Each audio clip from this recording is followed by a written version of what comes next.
The statue on the table.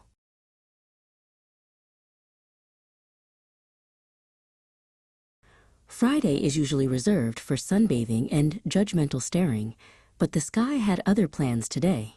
It rained, not just a sprinkle, but a full-on, ruin my afternoon deluge. The deck is now a treacherous lake of dampness. I, Figaro, am a cat of high standards and very specific textures. I do not do puddles. I have successfully secured the high ground. This metal patio table is currently the only dry island in a sea of misery. I am perched on the very corner, tucked into a neat, compact loaf. My tail is wrapped tightly around my paws, acting as a fuzzy barrier against the humidity. To move even a centimeter is to risk a soggy toe bean. I have decided to become a statue. If I do not move, perhaps the moisture will forget I am here. I am an ancient monument. I am a masterpiece of stillness. Even my whiskers are frozen in a silent protest against the weather. I am the gargoyle of the suburbs, guarding the deck from the encroaching damp. Gulsen is watching me through the sliding glass door. I can see the corners of her mouth twitching. She thinks this is funny. She is currently holding her phone up, likely documenting my dignified struggle to show her friends. The indignity of being viral content while I am clearly fighting for my life is almost too much to bear. "Figaro, come inside, you silly cat," she calls. Easy for her to say.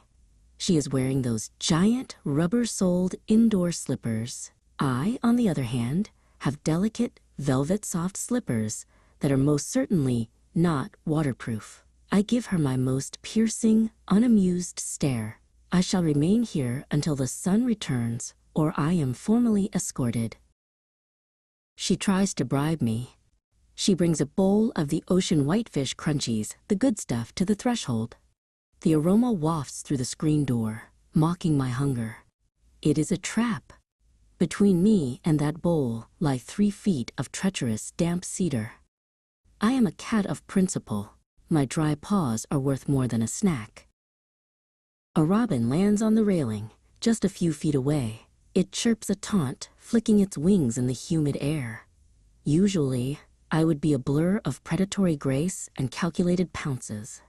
Today, I am a pacifist, a dry, immobile pacifist. The bird knows it. He's practically dancing on the railing, aware that my fear of wet paws is his greatest shield.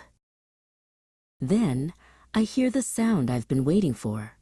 The familiar rumble of the van in the driveway and the beep-beep of the lift. The Friday afternoon savior has arrived.